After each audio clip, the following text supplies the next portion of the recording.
Enfant de l'assistance publique et j'ai été adoptée presque à la naissance par un médecin colonel à Alger,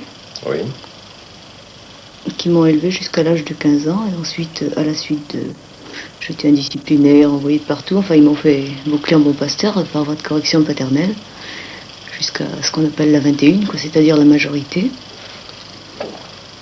Et c'est là que j'ai commencé à m'évader de ce bon pasteur. Que vous vous êtes trouvé dans un enchaînement en somme. Oui.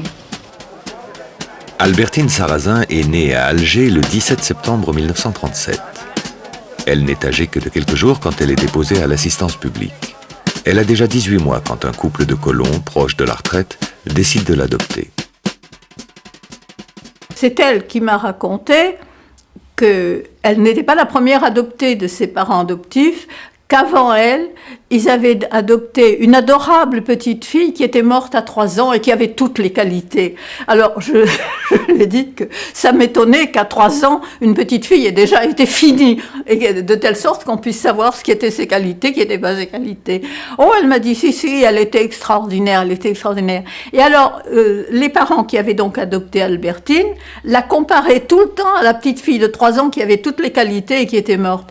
De sorte qu'elle vivait avec eux en compagnie de cette petite fille imaginaire en quelque sorte. Enfin, je pense que appeler maman une femme qui ne vous a pas faite, au départ, c'est une tricherie de ma part autant que de la sienne. Je ne juge pas l'adoption, je dois juger, c'est pas mon boulot. Je juge la mienne, qui est vraiment l'expérience la plus ratée que je connaisse dans le genre. Et je pense qu'il y a tricherie de part et d'autre. Maintenant, quelquefois en trichant, on peut gagner la partie. Nous l'avons perdu.